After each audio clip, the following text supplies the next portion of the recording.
আমি মনে করি শিল্প এবং ব্যবসায়ীদেরকে ফ্যাসিলিটি দিতে হবে, তাদেরকে বৈধভাবেই সুবিধা দিতে হবে। যারা ব্যবসা করে আমরা যেন সরকারের শত্রুতে পরিণত হয়েছে। আসলে তো আমরা কোনো সরকারেরই আমরা শত্রু না। অনির্বাচিত সরকারের বাজেট এটাই প্রথম না, তার আগেও আমরা অনির্বাচিত সরকারের বাজেট দেখেছি। আমি 25-26 অর্থবছরের বাজেট সম্পর্কে কথা বলার পূর্বে আমি একটু পিছনের দিকে যাই।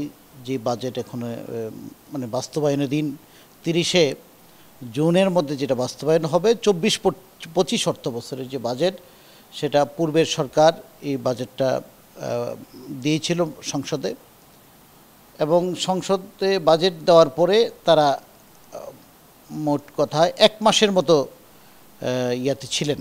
সরকারে ছিলেন। তারপরে জুলাইয়ে আন্দোলন শুরু হয়েছে, আগস্টে সরকারের পতন হলো, কিন্তু 24-25 অর্থবছরের বাজেটটা কিন্তু বাস্তবায়নকাল ছিল এই সরকারের, এই অন্তর্বর্তীকালীন সরকারের। আমরা যেটা দেখেছি যে বাজেটটা ছিল, এই বাজেটের কোনো বাস্তবায়ন নেই। সেটা আমার মনে হয় যে 20% উন্নয়ন বাজেট, জন আকাঙ্ক্ষার কোনো প্রতিফলন হয়েছে বলে আমরা মনে করি না। এখন নগদ পেমেন্টে 500 টাকা পর্যন্ত ক্যাশব্যাক, আর লেনদেনে প্রতিদিন ডিপ ফ্রিজ এবং ঘন্টায় ঘন্টায় এসি টিভি সহ দারুণ সব গিফট। ওই বাজেটের পরে এখন 25-26 অর্থবছরে নতুন বাজেট ওনারা দিয়েছেন। আমি অর্থমন্ত্রীকে এবং অর্থ মন্ত্রণালয়ের সচিব সহ যারা এই বাজেটের সাথে প্রণয়নের সাথে জড়িত, আমি সকলকে আন্তরিক অভিনন্দন জানাই। তবে এই বাজেট যেন জন আকাঙ্ক্ষার বাস্তবায়ন, জন আকাঙ্ক্ষার প্রতিফলন ঘটে, সেই জন্য আহ্বান জানাবো। তার আগে আমি একটা জিনিস বলতে চাই। বাজেটে মাননীয় অর্থ উপদেষ্টা যে বাজেটটা উপস্থাপন করেছেন, তাতে আমার মনে হয় এটা যদি বাস্তবায়ন করতে পারেন ওনারা, তাহলে জনগণের আশা আকাঙ্ক্ষার প্রতিফলন ঘটবে।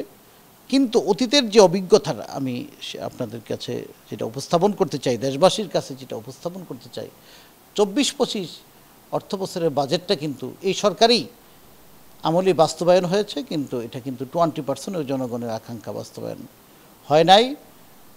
এবং সেবামূলক যে সমস্ত মন্ত্রণালয়গুলি আছে, সমস্ত মন্ত্রণালয় স্থবির হয়ে গেছে।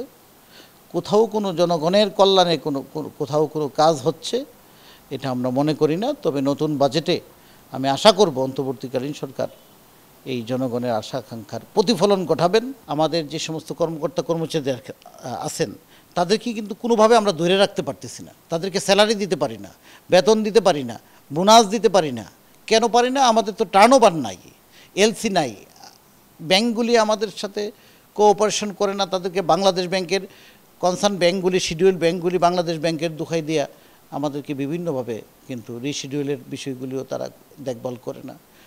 হয়রানির আর শেষ নাই। আমার মনে হয় বাংলাদেশে 40 থেকে 50 লক্ষ মানুষ বেকার হয়েছে শুধু এই সরকারের অদূরদর্শিতা, অদক্ষতার কারণে এবং বিশৃঙ্খলার কারণে। আমি এই কথা মনে করি না যে সরকারের এই জনগণের কল্যাণ করার জন্য সরকারের কোনো সৎ উদ্দেশ্য নাই, আমি কথা বলতে চাই না, কিন্তু তারা পারছে না।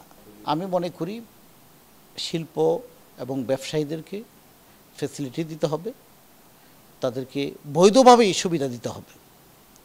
যেমন কিস্তি পেমেন্টের ক্ষেত্রে এই সুবিধাটা দিতে হবে, এবং রিশিডিউলগুলি আমাদেরকে স্মুথলি করার সুযোগ দিতে হবে। পাশাপাশি এলসির ক্ষেত্রে আমাদের এই ডলারের যে ক্রাইসিসগুলি, এগুলি সরকারকে কঠিনভাবে মনিটরিং করে শিল্প বান্ধব, ব্যবসা বান্ধব, জনবান্ধব হতে হবে সরকারকে।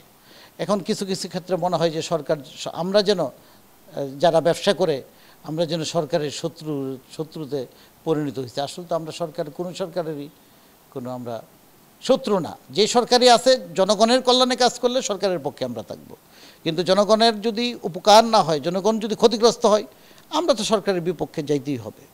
তা আমরা মনে করি এই বাজেটে অর্থ উপদেষ্টাকে অভিনন্দন জানাই, কিন্তু সেটা যেন বাস্তবায়নযোগ্য হয়।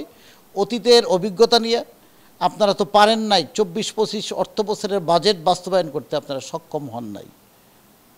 সুতরাং 25-26 অর্থ বছর গভর্নমেন্ট সফল হবে এটা আমরা প্রত্যাশা করি, আশা করি, কিন্তু সম্ভাবনা খুব ক্ষীণ।